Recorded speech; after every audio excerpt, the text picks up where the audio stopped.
Salut les amis, soyez bénis en ce jour.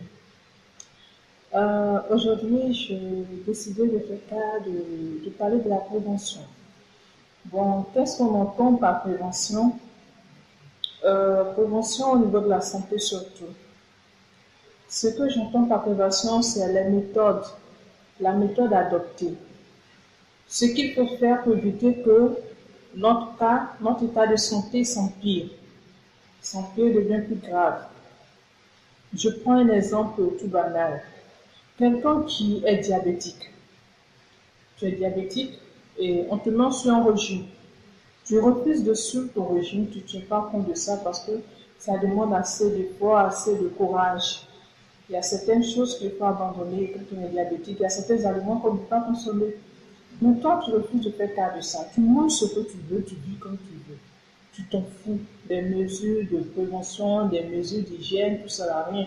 Tu t'en fous de tout ça. Franchement, euh, dans les temps qui vont suivre, si tu ne suis pas ton régime, tu vas piquer une crise. Et ce sera soit fatal, ou bien ça te mettra dans un état de telle sorte que tu sois plus indépendant. Ça va te rendre incapable de pouvoir faire quelque chose de toi-même. Parce que là, tu as détruit tout ton système immunitaire.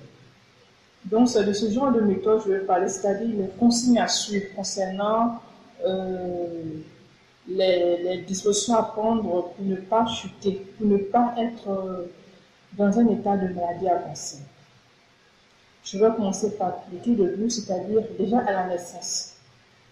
Bien avant la naissance, quand une femme tombe enceinte, il faut qu'elle se fasse suivre par un gynéco-obstétricien ou bien une sage-femme, mais il faut qu'elle fasse régulièrement ses contrôles, ses visites et vérifie toujours qu'il n'y a pas de souci à ce niveau, suivre un régime alimentaire strict. Aussi, éviter de trop céder aux tentations. Surtout les femmes, quand on commence qu'on a des envies, là, des fois, c'est pas trop bien pour le bébé. Donc, il faut vraiment gérer tout ça. Et quand l'enfant naît, avant de sortir de l'hôpital, par exemple, il faut aussi demander à ce qu'un pédiatre voie l'enfant pour voir s'il n'y a pas de souci à ce niveau. Parce qu'il y a certaines femmes, quand on va dans les maternités, elles accouchent l'enfant. Généralement, le pédiatre ne voit pas l'enfant et elles sortent avec l'enfant. Elles vont voir soit une sage ou bien un médecin généraliste et certains détails sont cités. Certains détails ne sont pas aperçus. Alors que le pédiatre, il sait tout de l'enfant. Il sait que à tel âge, à la naissance, il y a telle chose que l'enfant doit avoir pour dire que c'est normal. Si ça manque, ça veut dire qu'il y a un souci quelque part. Et souvent, il y a des cas où des enfants naissent avec certains anomalies. Il y a des parents qui sont informés que c'est des anomalies. Ils savent que c'est pas normal, donc ils font suivre cet enfant. Mais pour les parents qui ne savent pas, ils se disent que si l'enfant naît avec ça, c'est que c'est comme ça, il est créé. C'est que c'est comme ça, Dieu l'a créé, on ne peut rien changer. Franchement, on doit corriger certaines anomalies. Donc là déjà, il faut attirer l'attention des parents. Aussi, il faut vérifier l'état de santé des enfants. C'est-à-dire que quand l'enfant fait plusieurs fois la fièvre à la maison, il ne faut pas rester là à donner seulement le boostant de la paracétamol pour calmer. Mais des fois, il faut l'envoyer voir le pédiatre pour que les tests de l'analyse soient faits pour savoir ce que l'enfant a. Si c'est une infection due à un microbe ou bien due à un virus très dangereux, on puisse commencer le traitement pour sauver l'enfant. Il ne faut pas tarder, attendre que l'enfant fait la fièvre, on est là un jour, 2 jours, une semaine, 2 semaines. On se rend compte que l'enfant commence à la délivrer et là on court à l'hôpital alors que c'est un peu trop tard, quoi, je veux dire, un peu trop juste. C'est-à-dire c'est la limite, quoi. Alors qu'au fond, les médecins, ils ne sont pas là pour. Ce ne sont pas des miracles, faiseurs de miracles, je veux dire, ce ne sont pas des faiseurs de miracles. Ils sont là juste pour soigner. Et c'est Dieu qui guérit. Donc, dans ce cas, il faut toujours aller à temps afin qu'on puisse administrer des traitements qui puissent aider. Et aussi, quand par exemple, une personne, tu es là, tu peux avoir un jour des palpitations, tu as des palpitations sans te rendre compte. En fait, tu ne sais pas pourquoi tu as des palpitations. Souvent, on se dit, c'est mon sixième sens, souvent il arrive quelque chose, c'est vrai, il y a ça. Mais il y a des palpitations qui effraient. Et souvent, il faut déjà se rendre à l'hôpital pour que les dispositions soient prises. On laisse tomber quand il y a des palpitations, bien on sent qu'on a une douleur dans le dos, ou bien on a des douleurs dans les corps, tout ça, on a le pied. Et on a tendance plus à écouter ce que les gens disent que ce que le médecin dit. Parce que les gens te disent, ah, moi je connais ça, ça doit être du ça. Et toi tu dis, non, ça c'est une maladie de cœur. Et toi tu te mets à chercher des médicaments à gauche, à droite, sans avoir fait d'analyse. Il faut toujours faire une analyse. Afin que tu vas voir un médecin qui te consulte, il te fait faire des examens pour pouvoir établir un diagnostic. Et suite à ça, on te donne un traitement. Et ce traitement va t'aider si tu suis ça bien. Maintenant aussi, pendant le traitement, il peut y avoir des fois des personnes qui ne tolèrent pas certains médicaments. Par exemple, tu prends un médicament et puis tu te rends compte que soit tu dors beaucoup, ou bien tu as des démangeaisons, ou bien des fois tu as des bourdonnements d'oreilles quand tu prends certains médicaments. Il faut forcément venir voir le médecin pour qu'on change tout ça. Parce que il y a des médicaments, des contre-indications qui sont écrites sur les notices des médicaments. Il faut toujours les lire et faire attention à tout ça. Bon, si je parle de prévention, parce qu'il y a beaucoup de cas qui se présentent à l'hôpital où certains, excusez-moi, où certains patients négligent beaucoup de choses, et ils viennent dans des états catastrophiques. On ne peut rien faire.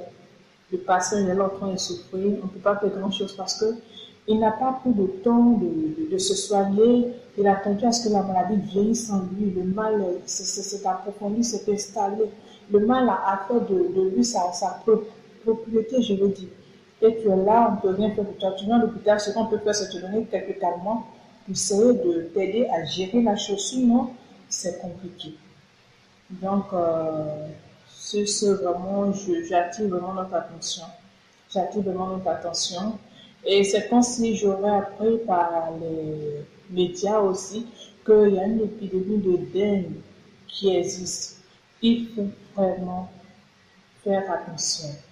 Il faut rendre son environnement propre, sain, aérer les maisons. C'est pas facile, surtout à Abidjan, ici, les maisons qui sont construites là, c'est un petit comme ça. Donc, c'est compliqué, l'humidité s'installe, tout ça. Mais il faut faire l'effort de dégager autour de soi, éviter de verser l'eau partout. Et quand on a des symptômes, ça veut dire on a froid, on perd l'appétit, comment on dirait ça, on a des douleurs un peu partout. C'est mieux de courir immédiatement à l'hôpital pour voir s'il n'y a pas d'analyse, s'il n'y a pas de problème. Mais ne pas s'asseoir là pour dire non, bon, je fais un palu, mais je vais prendre telle chose, ça va aller. Tu peux prendre, ça peut aller, comme ça ne peut ne pas aller. Mais c'est mieux de venir à l'hôpital pour que on te fasse des analyses pour savoir ce que tu as comme mal. Mais aussi, on dira que les analyses ne sont pas gratuites, c'est vrai. C'est compliqué actuellement, mais si on peut faire l'effort de voir au moins un médecin au quartier, dans les centres de santé urbains, c'est déjà bon. C'est déjà bon. Prendre les dispositions, c'est déjà bon. Aussi, je voudrais parler par exemple des patients qui ont un problème cardiaque et qui sont sous INR. Ces patients-là qui sont sous INR, c'est-à-dire qu'ils sont prélevés pour qu'on contrôle leur taux de coagulation du sang, tout simplement, si tout va bien. À cela, je pourrais dire que on vous donne toujours un régime alimentaire que vous devez suivre. Suivez ce régime à la ligne. Ne jouez pas avec, parce que quand vous jouez avec, quand vous ne respectez pas vos régimes, c'est compliqué. Le médecin qui vous soigne, c'est dans le but de vous voir heureux, de vous voir en bonne santé. Mais quand vous revenez, pas parce que les comprimés ne vont pas, mais parce que vous ne suivez pas votre régime, quand vous revenez comme ça fait mal, parce qu'on se dit, bon, on te soigne cadeau. Tu ne suis pas ton régime, qu'est-ce que tu veux? Il faudra qu'on prenne le temps de suivre nos régimes. Surtout, il faut manger modérément. Pour les gens qui sont en bonne santé, on peut toujours manger modérément. Ne pas prendre trop de sucre. Le gras, on peut le diminuer, on peut le réduire. Aussi, il faut s'activer, soit faire la marche, un peu de sport, tout ça pour pouvoir vraiment permettre à l'organisme de pouvoir être bien. Il faut beaucoup s'activer, prendre le temps d'avoir une vie correcte, éviter les excès.